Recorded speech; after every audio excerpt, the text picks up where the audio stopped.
ನಮಸ್ಕಾರ. ನನ್ನ ಹೆಸರು ಡಾಕ್ಟರ್ ಸೋಮಶೇಖರ್ ಅಂತ, consultant cardiologist, Shri Shankara cancer hospital, Bangalore.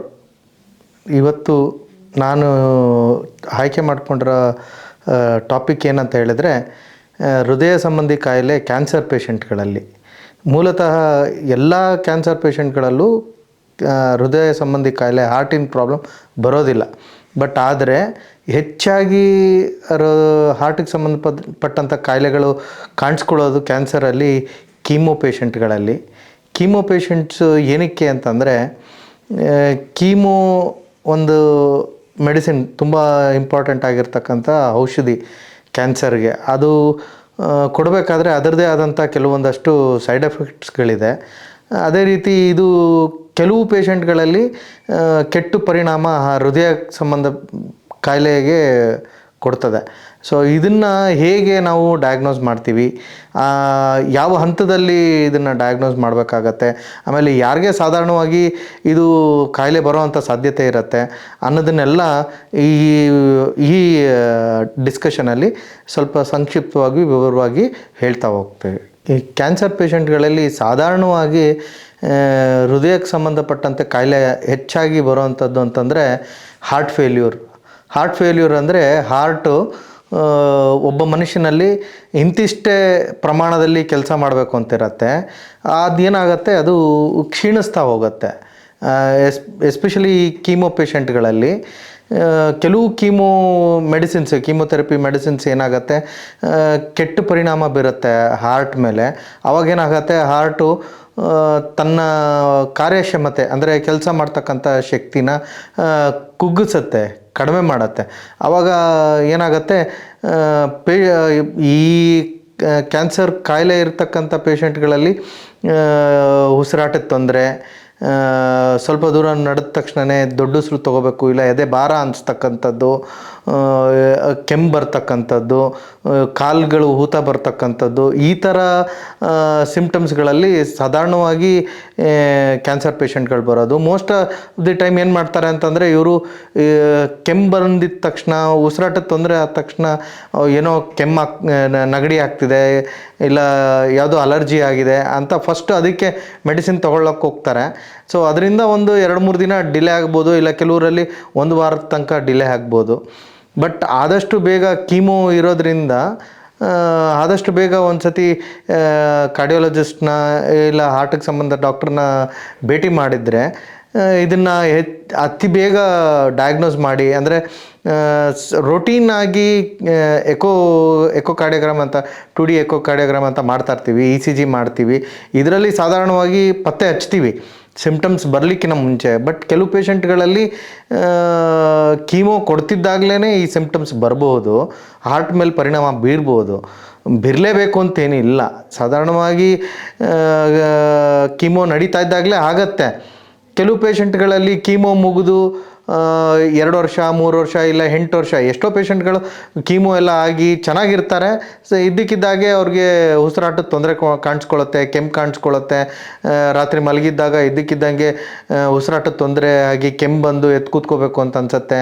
ಈ ಥರ ಆದಾಗ ಫಿಸಿಷಿಯನ್ ಹತ್ರ ಹೋಗ್ತಾರೆ. ಅವ್ರೇನು ಅನ್ಕೊತಾರೆ, ಈಗ ನನ್ನ ಕ್ಯಾನ್ಸರ್ ಕಾಯಿಲೆ ವಾಸಿ ಆಗಿದೆ, ಸೊ ಇದು ಕ್ಯಾನ್ಸರ್ಗೆ ಸಂಬಂಧಪಟ್ಟಿದ್ದಲ್ಲ, ಕೀಮೋಗೆ ಸಂಬಂಧಪಟ್ಟಿದ್ದಲ್ಲ ಅನ್ನೋ ಒಂದು ಭಾವನೆ ಇರುತ್ತೆ. ಅವ್ರಿಗೆ ಗೊತ್ತಿರೋದು ಇಲ್ಲ ಇದು ಕೀಮೋಯಿಂದ ಆಗಿರ್ಬೋದು ಅಂತ. ಸೊ ಆವಾಗ ಒಂದು ECG ಎಕೋ ಮಾಡಿಸ್ಕೊಂಡಾಗ, ಇದನ್ನು ಬೇಗ ಪತ್ತೆ ಹಚ್ಕೊಂಡಾಗ ಕರೆಕ್ಟಾಗಿ ಇದಕ್ಕೆ ಆದಂಥ ಕೆಲವೊಂದಷ್ಟು ಔಷಧಿಗಳಿದೆ, ಮೆಡಿಸಿನ್ಸ್ ಇದೆ. ಅದನ್ನು ಕೊಟ್ಟಾಗ ಒಂದು 3-4 ತಿಂಗಳೊಳಗಡೆ ಮತ್ತೆ ಅವರು ಯಥಾಸ್ಥಿತಿ, ಅವ್ರದ್ದು ಹಾರ್ಟಿಂದು ಕ್ಷಮತೆ ಅಂದರೆ ಶಕ್ತಿ ಎಷ್ಟಿತ್ತು, ಸ್ಟ್ರೆಂತ್ ಎಷ್ಟಿತ್ತು, ಅದೇ ಲೆವೆಲ್ಗೆ ಮತ್ತೆ ವಾಪಸ್ ತರ್ಬೋದು. ಇದನ್ನು ತರೋಕ್ಕಾಗಲ್ಲ ಅಂತೇನಲ್ಲ. ಸಾಧಾರಣವಾಗಿ ಸುಮಾರು ಒಂದು 100 ಜನ ಪೇಷಂಟ್ಗಳಿಗೆ ಈ ಥರ ತೊಂದರೆ ಆದರೆ 95% ಅಷ್ಟು ಜನ ಮಾಮೂಲಿನಂತೆ ಕಂಪ್ಲೀಟಾಗಿ ರಿಕವರ್ ಆಗ್ತಾರೆ. ಒಂದು 5% ಜನಕ್ಕೆ ಜೀವನ ಪೂರ್ತಿ ಲೈಫ್ ಲಾಂಗ್ ಮೆಡಿಸಿನ್ ಬೇಕಾಗ್ಬೋದು.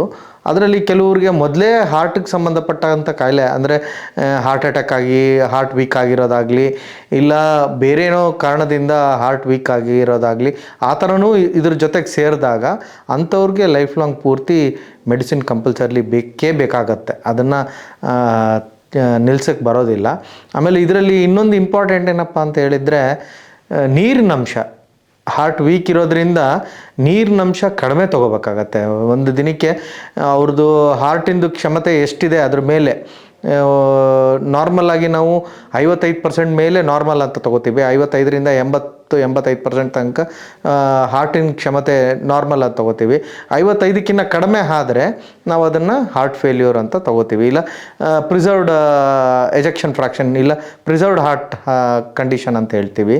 ಸೊ ಅದಕ್ಕೆ ಆದಂಥ ಕೆಲವೊಂದಷ್ಟು ಮೆಡಿಸಿನ್ಸ್ ಇರುತ್ತೆ, ಅದನ್ನು ಕೊಟ್ಕೊಂಡು ಅದರಲ್ಲಿ ಹೆಚ್ಚಿನ ನೀರಿನ ರಿಸ್ಟ್ರಿಕ್ಷನ್ ಏನಿರಲ್ಲ, ಫ್ಲೂಯಿಡ್ ರಿಸ್ಟ್ರಿಕ್ಷನ್ ಇರಲ್ಲ. ಬಟ್ ಯಾರಿಗೆ 50%ಗಿನ್ನ ಕಡಿಮೆ ಇರುತ್ತೋ ಅವ್ರಿಗೆ ಫ್ಲೂಯಿಡ್ ರಿಸ್ಟ್ರಿಕ್ಷನ್, ಅಂದರೆ ಒಂದು ದಿನಕ್ಕೆ ನೀರಿನಂಶ ಏನು ತೊಗೊಳ್ಳೋ ಅಂಥದ್ದಿರುತ್ತೆ. ನೀರಿನಂಶ ಅಂತ ಹೇಳಿದರೆ ಬರೀ ನೀರು ಒಂದೇ ಅಲ್ಲ, ಕಾಫಿ ಇರ್ಬೋದು, ಟೀ ಇರ್ಬೋದು, ಮಜ್ಜಿಗೆ ಇರ್ಬೋದು, ಸಾಂಬಾರು ಇರ್ಬೋದು, ಇದು ನೀರಿನ ಥರ ತೊಗೊಳ್ತಕ್ಕಂಥ ಎಲ್ಲ ಸೇರಿ ಒಬ್ಬ ಮನುಷ್ಯನಿಗೆ 1ರಿಂದ 1.5 ಲೀಟ್ರ್ ತನಕ ನಾವು ಹೇಳ್ತೀವಿ. ಅದು ತೊಗೊಂಡ್ರೆ ಅದ್ರ ಜೊತೆಗೆ ಮೆಡಿಸಿನ್ನು ತೊಗೊಂಡ್ರೆ ಅನುಕೂಲ ಆಗುತ್ತೆ. ಕೆಲವು ಕೀಮೋ ಮೆಡಿಸಿನ್ಸ್ ಇದೆ, ಎಲ್ಲ ಕೀಮೋ ಮೆಡಿಸಿನ್ಸಿಂದನೂ ಇದು ಹಾರ್ಟ್ ಫೇಲ್ಯೂರ್ ಆಗತ್ತೆ ಅಂತಿಲ್ಲ. ಕೆಲವು ಪರ್ಟಿಕ್ಯುಲರ್ ಕೀಮೋ ಮೆಡಿಸಿನ್ಸ್ ಇದೆ. ಈಗ ಕೀಮೋ ಡ್ರಗ್ಸಲ್ಲಿ ಆಂಥ್ರಸೈಕ್ಲಿನ್ ಗ್ರೂಪ್ ಆಫ್ ಡ್ರಗ್ಸ್ ಅಂತ ಹೇಳ್ತೀವಿ. ಆ ಮೆಡಿಕೇಷನ್ಸ್ ಕೊಟ್ಟಾಗ ಕೀಮೋಗೆ ಹೆಚ್ಚಾಗಿ ಹಾರ್ಟ್ ಫೇಲ್ಯೂರ್ ಆಗುವಂಥ ಸಾಧ್ಯತೆ ಇರುತ್ತೆ. ಇದು ನಾವು ಹೇಗೆ ಈ ಥರ ಮೆಡಿಸಿನ್ಗಳು ಯಾರಿಗೆ ಕೊಡ್ತೀವೋ ಅಂಥ ಪೇಷಂಟ್ಗಳಿಗೆ ಪಿರಿಯಾಡಿಕಲಿ ಎಕೋಕಾರ್ಡಿಯೋಗ್ರಾಮ್ನ ಮಾಡ್ತಾಯಿರ್ತೀವಿ. Echocardiogram one of the important diagnostic tool ಅದು. ಆ ಟೆಸ್ಟ್ ಮಾಡೋದ್ರಿಂದ ಪೇಷಂಟ್ಗೆ ಸಿಂಪ್ಟಮ್ ಡೆವಲಪ್ ಆಗೋಕ್ಕಿಂತ ಮುಂಚೆನೇ ನಾವು ಈ ಮೆಡಿಸಿನಿಂದ ಹಾರ್ಟ್ ಫೇಲ್ಯೂರ್ ಶುರುವಾಗಿದೆ, ಹಾರ್ಟ್ ಫೇಲ್ಯೂರ್ ಶುರು ಆಗುವಂಥ ಸಾಧ್ಯತೆ ಇರೋದು ಕಾರಣದಿಂದ ಇದನ್ನು ಪಿರಿಯಾಡಿಕಲಿ ಪ್ರತಿ 2 ವಾರಕ್ಕೊಮ್ಮೆ ಇಲ್ಲ 4 ವಾರಕ್ಕೊಮ್ಮೆ, ಅಂದರೆ ತಿಂಗಳಿಗೊಮ್ಮೆ ಈ ಟೆಸ್ಟ್ನ ರಿಪೀಟ್ ಮಾಡಿ ನೋಡ್ತೀವಿ. ನಾರ್ಮಲ್ ಇದ್ದರೆ ಅವ್ರಿಗೆ ಏನು ಡೋಸೇಜ್ ಕೊಡ್ತಾ ಇರ್ತಾರೆ ಆ ಮೆಡಿಸಿನ್ನ, ಅದನ್ನು ಅದೇ ಪ್ರಮಾಣದಲ್ಲಿ ಕಂಟಿನ್ಯೂ ಮಾಡಲಿಕ್ಕೆ ಅವಕಾಶ ಇರುತ್ತೆ. ಏನೂ ಸಿಂಪ್ಟಮ್ಸ್ ಬರಲಿಲ್ಲ ಅಂತಂದರೆ. ಅಗೇನ್ ಈ ಮೆಡಿಸಿನ್ ಕೊಟ್ಟವ್ರು ಎಲ್ಲರಿಗೂ ಇದು ತುಂಬ ಇಂಪಾರ್ಟೆಂಟ್ ಮೆಡಿಸಿನ್ ಕ್ಯಾನ್ಸರ್ ಟ್ರೀಟ್ಮೆಂಟ್ಗೆ. ಎಷ್ಟೋ ಜನಕ್ಕೆ ಕಾಯಿಲೆ ವಾಸಿ ಆಗುತ್ತೆ, ಕಾಯಿಲೆ ಕಂಪ್ಲೀಟಾಗಿ ಗುಣ ಆಗುತ್ತೆ. ಆದ್ದರಿಂದ ಈ ಮೆಡಿಸಿನ್ ಕಂಪಲ್ಸರಿ ಬೇಕೇ ಬೇಕಾಗತ್ತೆ. ಸೊ ಅದರಿಂದ ಸುಮಾರು ಪೇಷಂಟ್ಗಳಿಗೆ ಕೊಡಬೇಕಾಗತ್ತೆ ಇದು ಮೆಡಿಸಿನ್ನ. ಅಂಥ ಪೇಷಂಟ್ಗಳಿಗೆ ಹೇಳಿದಾಗೆ ಅವ್ರದ್ದು ಎಷ್ಟು ಸೈಕಲ್ ಅಂತ ಡಿಸೈಡ್ ಮಾಡಿರ್ತಾರೆ. ಟ್ರೀಟ್ ಮಾಡ್ತಕ್ಕಂಥ ಆನ್ಕಾಲಜಿಸ್ಟು, ಆನ್ಕೋ ಫಿಸಿಷಿಯನ್ ಅವರು ಡಿಸೈಡ್ ಮಾಡಿರ್ತಾರೆ. ಆ ಸೈಕಲ್ ಬೇಸಿಸ್ ಮೇಲೆ ಪ್ರತಿ ಸೈಕಲ್ಗೆ ಬೇಕಾಗತ್ತಾ, ಇಲ್ಲ ಪ್ರತಿ 2 ಸೈಕಲ್ಗೋ ಇಲ್ಲ 3 ಸೈಕಲ್ಗೆ ಒಂದು ಸತಿ 2D ಎಕೋಕಾರ್ಡಿಯೋಗ್ರಾಮ್ ಬೇಕಾಗತ್ತಾ ಅನ್ನೋದನ್ನು ಡಿಸೈಡ್ ಮಾಡಿಕೊಂಡು ಅದ್ರ ಬೇಸಿಸ್ ಮೇಲೆ ನಾವು ಡಯಾಗ್ನೋಸ್ ಮಾಡಿ ಟ್ರೀಟ್ಮೆಂಟ್ ಕೊಡಲಿಕ್ಕೆ ಅನುಕೂಲ ಆಗುತ್ತೆ. ಎಕೋಕಾರ್ಡಿಯೋಗ್ರಾಮ್ ಬಿಟ್ಟರೆ ಬೇರೇನು ಎಕ್ಸಾಕ್ಟ್ ಡಯಾಗ್ನೋಸ್ಟಿಕ್ ಟೂಲ್ ಇಲ್ಲ. ಬೇರೆ ಕೆಲವು ಟೂಲ್ಸ್ ಇದೆ, ಅಂದರೆ ಡಯಾಗ್ನೋಸ್ಟಿಕ್ ಮೆಥಡ್ಸ್ ಇದೆ, ಬಟ್ ಅದು ಎಕ್ಸ್ಪೆನ್ಸಿವ್ ಆಗುತ್ತೆ. ಆದ್ದರಿಂದ ಎಕೋಕಾರ್ಡಿಯೋಗ್ರಾಮ್ ಆಲ್ಮೋಸ್ಟ್ ಇವತ್ತು ಪ್ರತಿ ಜಿಲ್ಲೆಗಳಲ್ಲೂ ಸೌಕರ್ಯ ಇದೆ. ಅದರ ಜೊತೆಗೆ ಕೆಲವು ತಾಲೂಕು ಮಟ್ಟದಲ್ಲೂ ಈ ಸೌಕರ್ಯಗಳು ಇರೋದರಿಂದ ಡಯಾಗ್ನೋಸ್ ಮಾಡೋದಕ್ಕೆ ಕೆಲವು ಸಮಯ ನಾವೇ ಮಾಡೋಕ್ಕಾಗಿಲ್ಲ ಅಂದ್ರೂ ಅಲ್ಲೇ ನಿಮ್ಮ ಜಿಲ್ಲೆನಲ್ಲೋ ನಿಮ್ಮ ತಾಲೂಕಿನಲ್ಲೋ ಇರತಕ್ಕಂಥ ಕಾರ್ಡಿಯಾಲಜಿಸ್ಟು ಇದನ್ನು ಬೇಗ ಡಯಾಗ್ನೋಸ್ಟಿಕ್ ಟೂಲ್ ಮಿಷಿನ್ ಇರೋದ್ರಿಂದ ಬೇಗ ಡಯಾಗ್ನೋಸ್ ಮಾಡ್ಬೋದು. ಡಯಾಗ್ನೋಸ್ ಎಷ್ಟು ಬೇಗ ಮಾಡ್ತೀವೋ ಅಷ್ಟು ಬೇಗ ಗುಣ ಆಗೋದಕ್ಕೂ ಅನುಕೂಲ ಆಗುತ್ತೆ. ಈಗ ಕೆಲವು ಪೇಷಂಟ್ಗಳಲ್ಲಿ 4ನೇ ಸೈಕಲ್ಗೋ ಇಲ್ಲ 5ನೇ ಸೈಕಲ್ಗೋ ಕೀಮೊಥೆರಪಿ ಕೊಡ್ತಿದ್ದಾಗ ಈ ಸಿಂಪ್ಟಮ್ ಡೆವಲಪ್ ಆಯಿತು, ಉಸಿರಾಟದ ತೊಂದರೆ ಇರ್ಬೋದು, ಕಾಲು ಊತ ಬರ್ತಕ್ಕಂಥದ್ದು ಇರ್ಬೋದು, ಎದೆ ಭಾರ ಅನ್ಸೋದಿರ್ಬೋದು, ಈ ಥರದ್ದು ಏನೇ ಶುರು ಆದಾಗ ಅವರು ಡೆಫಿನೆಟ್ಲಿ ಟ್ರೀಟ್ ಮಾಡ್ತಾ ಇರ್ತಕ್ಕಂಥ ಆನ್ಕಾಲಜಿಸ್ಟ್ ಅವರು ನಮ್ಮ ಹತ್ರ ಕಳಿಸ್ಕೊಡ್ತಾರೆ. ನಾವು ಎಕ್ಸಾಮಿನ್ ಮಾಡಿ ಎಕೋಕಾರ್ಡಿಯೋಗ್ರಾಮ್ ಮಾಡಿದಾಗ 2 ಕೋರಿಲೇಟ್ ಆದಾಗ ಡೆಫಿನೆಟ್ಲಿ ಹಾರ್ಟ್ ವೀಕ್ ಇದೆ ಅಂದಾಗ ಆ ಕೀಮೋ ಮೆಡಿಸಿನ್ನ ನಿಲ್ಲಿಸಿ ನಮ್ಮ ಹಾರ್ಟ್ ಫೇಲ್ಯೂರ್ಗೆ ಏನು ಮೆಡಿಸಿನ್ ಕೊಡಬೇಕಾಗತ್ತೋ ಆ ಮೆಡಿಸಿನ್ನ ಸ್ಟಾರ್ಟ್ ಮಾಡ್ಕೋತೀವಿ. ಈಗ ನೀವು ಕೇಳ್ಬೋದು ಇದಕ್ಕೇನು ಔಷಧಿಗಳಿದೆ, ಯಾವ ಥರ ಔಷಧಿಗಳು ಇದೆ, ಎಷ್ಟು ಔಷಧಿಗಳು ತೊಗೋಬೇಕಾಗತ್ತೆ, ಮೆಡಿಸಿನ್ಸು ಎಷ್ಟು ದಿನ ತೊಗೋಬೇಕಾಗ್ಬೋದು ಏನು ಅನ್ನೋದು ಸಾಧಾರಣವಾಗಿ ಎಲ್ಲ ಪೇಷಂಟ್ ರಿಲೇಟಿವ್ಸ್ಗೆ ಬರ್ತಕ್ಕಂಥ ಸರ್ವೇ ಸಾಮಾನ್ಯವಾದಂಥ ಡೌಟು.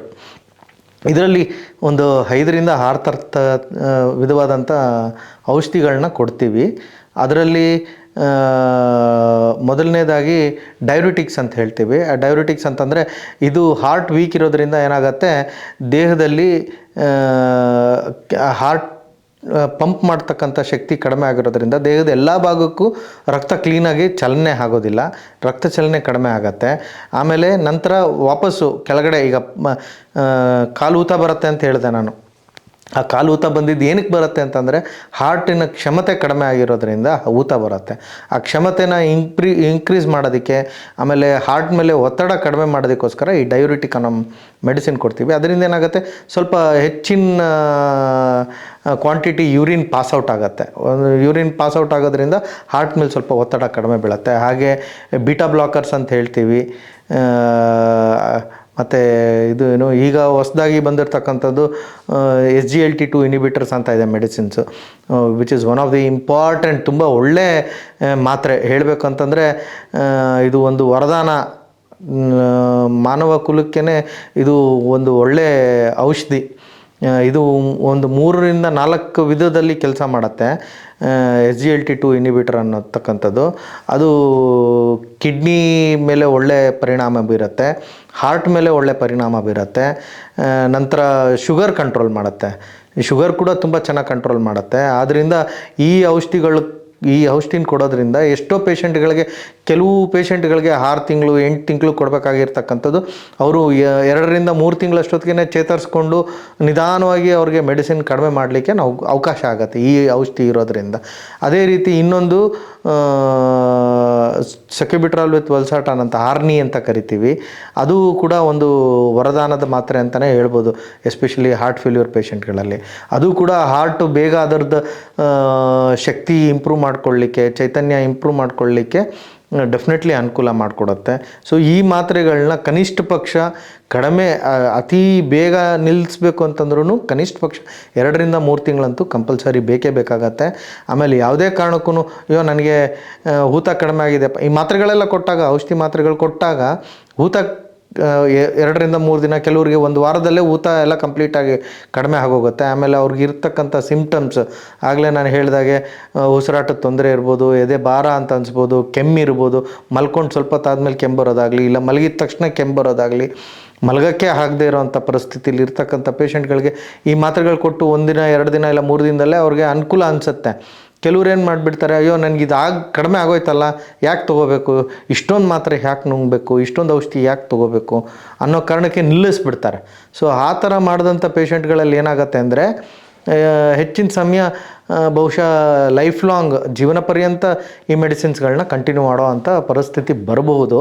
ಸೊ ಆದ್ದರಿಂದ ದಯವಿಟ್ಟು ನಿಮ್ಮ ಟ್ರೀಟ್ ಮಾಡ್ತಾ ಇರ್ತಕ್ಕಂಥ ಕಾರ್ಡಿಯಾಲಜಿಸ್ಟು, ಫಿಸಿಷಿಯನ್ಸು ಯಾರಿದ್ದಾರೆ ಅವ್ರು ಏನು ಹೇಳ್ತಾರೆ ದಯವಿಟ್ಟು ಅದನ್ನು ಫಾಲೋ ಮಾಡಿ, ನಿಮಗೆ ಡೆಫಿನೆಟ್ಲಿ ಅನುಕೂಲ ಆಗುತ್ತೆ. ಇದರಿಂದ ಹೆಚ್ಚಿನ ಸೈಡ್ ಎಫೆಕ್ಟ್ ಏನಿರಲ್ಲ ಈ ಮಾತ್ರೆಗಳಿಂದ. ಏನಂತಂದರೆ ಕೆಲವೊಂದಷ್ಟು ರಕ್ತ ಪರೀಕ್ಷೆ ಮಧ್ಯದಲ್ಲಿ ಮಾಡಬೇಕಾಗ್ಬೋದು. ಯಾಕೆಂದರೆ ಈಗ ನಾನು ನಿಮ್ಗೆ ಹೇಳಿದಾಗೆ SGLT2 ಇನಿಬಿಟರ್ಸ್ ಇರ್ಬೋದು, ಬೀಟಾ ಬ್ಲಾಕರ್ಸ್ ಇರ್ಬೋದು, ಇಲ್ಲ ಡೈಯೂರಿಟಿಕ್ಸ್ ಇರ್ಬೋದು. ಈ ಮೆಡಿಸಿನ್ಸಿಂದ ಕೆಲವು ಪೇಷಂಟ್ಗಳಲ್ಲಿ ಪೊಟ್ಯಾಷಿಯಮ್ ಲೆವೆಲ್ ಜಾಸ್ತಿ ಆಗ್ಬೋದು, ಕ್ರಿಯಾಟಿನ್ ಲೆವೆಲ್ ಜಾಸ್ತಿ ಆಗ್ಬೋದು. ಅದನ್ನು ನೋಡ್ಕೊಳ್ಳೋದಕ್ಕೋಸ್ಕರ ಪಿರಿಯಾಡಿಕಲಿ ಈಗ ಹೆಂಗೆ ಎಕೋ ಮಾಡ್ತೀವೋ, ಅದೇ 2D ಎಕೋಕಾರ್ಡಿಯೋಗ್ರಾಮ್ ಮಾಡ್ತೀವೋ ಅದೇ ರೀತಿ ಕೆಲವು ಬ್ಲಡ್ ಟೆಸ್ಟ್ಗಳು ಬೇಕಾಗತ್ತೆ. ಅದನ್ನು ಮಾಡಿಸಿ ನೋಡಿಕೊಂಡ್ರೆ ನಾವು ಮೆಡಿಕೇಷನ್ ಕಂಟಿನ್ಯೂ ಮಾಡಬೇಕಾ ಇಲ್ಲ ಸ್ಟಾಪ್ ಮಾಡಬೇಕಾ ಅನ್ನೋದನ್ನು ಡಿಸೈಡ್ ಮಾಡ್ಕೋಬೋದು. ಸೊ ಇದಿಷ್ಟು ಫಾಲೋ ಮಾಡಿದರೆ ಹಾರ್ಟ್ ಫೇಲ್ಯೂರ್ ಡೆಫಿನೆಟ್ಲಿ ರಿಕವರ್ ಆಗುತ್ತೆ. ಮತ್ತು ಮೊದಲು ನಿಮ್ಮದು ಹಾರ್ಟ್ ಯಾವ ಸ್ಥಿತಿಲಿತ್ತೋ ಅದೇ ಸ್ಥಿತಿಗೆ ಬರುತ್ತೆ. ನೀವು ಹೇಗೆ ಮೊದಲೆಲ್ಲ ಎಲ್ಲ ಕೆಲಸಗಳನ್ನ ಮಾಡಿಕೊಂಡು ಹೇಗೆ ಓಡಾಡ್ಕೊಂಡಿದ್ರೋ ಅದೇ ರೀತಿ ಇರೋ ಅಂಥ ಸಾಧ್ಯತೆಗಳು ಹೆಚ್ಚಿದೆ. ಸೊ ಇದರಿಂದ ಏನಪ್ಪ, ಅಯ್ಯೋ ನಾವು ಕ್ಯಾನ್ಸರ್ ಕೂಡ ಬಂತು, ಕ್ಯಾನ್ಸರಿಂದ ಈಗ ಹಾರ್ಟಿಂದು ಸಮಸ್ಯೆ ಬೇರೆ ಶುರುವಾಗಿದೆ ಅನ್ನೋ ಆತಂಕ ಪಡೋ ಅವಶ್ಯಕತೆ ಇಲ್ಲ. ಡೆಫಿನೆಟ್ಲಿ ಇದಕ್ಕೆ ಮೆಡಿಸಿನ್ ಇದೆ, ಇದರಿಂದ ಅನುಕೂಲ ಆಗುತ್ತೆ, ಕಂಪ್ಲೀಟಾಗಿ ವಾಸೆ. ಎಷ್ಟೋ ಪೇಷಂಟ್ಗಳಿಗೆ ಇವತ್ತಿನ ತನಕ ನಾವು ಶ್ರೀ ಶಂಕರ ಕ್ಯಾನ್ಸರ್ ಹಾಸ್ಪಿಟ್ಲಲ್ಲಿ ಈ ಥರ ಬಂದಿರತಕ್ಕಂಥ ಪೇಷಂಟ್ಗಳಿಗೆ ಟ್ರೀಟ್ಮೆಂಟ್ ಕೊಟ್ಟಿದ್ದೀವಿ. ಸಾವಿರಾರು ಪೇಷಂಟ್ಗಳು ಚೇತರಿಸ್ಕೊಂಡು ಗುಣಮುಖರಾಗಿ ಚೆನ್ನಾಗಿ ಮನೆಗೆ ಹೋಗಿದ್ದಾರೆ. ಫಾಲೋಅಪ್ಪು ಅವ್ರು ಹೇಳಿದಾಗೆ ಫಾಲೋಅಪ್ಪನ್ನು ಕರೆಕ್ಟಾಗಿ ಬಂದಿದ್ದಾರೆ. ಆದ್ದರಿಂದ ಸ್ಟ್ಯಾಟಿಸ್ಟಿಕ್ಸ್ ಪ್ರಕಾರ ನಮ್ಮ ಹಾಸ್ಪಿಟ್ಲಲ್ಲಿ ಕೊಟ್ಟಿರೋ ಟ್ರೀಟ್ಮೆಂಟ್ ಫಾಲೋಅಪ್ ಪ್ರಕಾರ ಡೆಫಿನೆಟ್ಲಿ ಟ್ರೀಟ್ಮೆಂಟ್ ಚೆನ್ನಾಗಿದೆ. ಇವತ್ತಿನ ಈ ಒಂದು ಕಾರ್ಯಕ್ರಮದಲ್ಲಿ ಕೊಟ್ಟಿರ್ತಕ್ಕಂಥ ಮಾಹಿತಿ ಬಹುಶಃ ಎಲ್ಲರಿಗೂ ಅರ್ಥ ಆಗಿದೆ ಅಂತ ಅಂದ್ಕೊಂಡಿದ್ದೀನಿ. ಹಾಗೆ ಅವ್ರಿಗೇನಾದರೂ ಡೌಟ್ಸ್ ಇದ್ದರೆ, ಏನಾದರೂ ಮಾಹಿತಿ ಇದ್ರ ಬಗ್ಗೆ ಹೆಚ್ಚಿನ ವಿವರ ಆಗಲಿ, ಮಾಹಿತಿ ಬೇಕು ಅನ್ನೋದಾದರೆ ಕೆಳಗಡೆ ಇರ್ತಕ್ಕಂಥ ವೆಬ್ಸೈಟಲ್ಲಿ ನಮ್ಮನ್ನು ಕಾಂಟ್ಯಾಕ್ಟ್ ಮಾಡ್ಬೋದು. ಇಲ್ಲ ಶ್ರೀ ಶಂಕರ ಕ್ಯಾನ್ಸರ್ ಹಾಸ್ಪಿಟಲ್ ಫೋನ್ನಲ್ಲಿ ಕಾಂಟ್ಯಾಕ್ಟ್ ಮಾಡ್ಬೋದು. ಇಲ್ಲ ನಮ್ಮ ಡಿಪಾರ್ಟ್ಮೆಂಟಿಗೆ ಬಂದು ಪರ್ಸ್ನಲ್ ಆಗೇ ಬೇಕಿದ್ದರೆ ಭೇಟಿ ಮಾಡ್ಬೋದು. ನಾವು ಇಬ್ಬರು ಕಾರ್ಡಿಯಾಲಜಿಸ್ಟ್ ಇದ್ದೀವಿ ಇಲ್ಲಿ. ಡಾಕ್ಟರ್ ಸಿ ಬಿ ಪಾಟೀಲ್ ಅಂತ, ಪ್ರೊಫೆಸರ್ ಸಿ ಬಿ ಪಾಟೀಲ್ ಅಂತ is our teacher and very good senior most cardiologist. ಅವ್ರು ಬಿಟ್ಟರೆ ನಾನು ಡಾಕ್ಟರ್ ಸೋಮಶೇಖರ್ ಅಂತ. Thank you.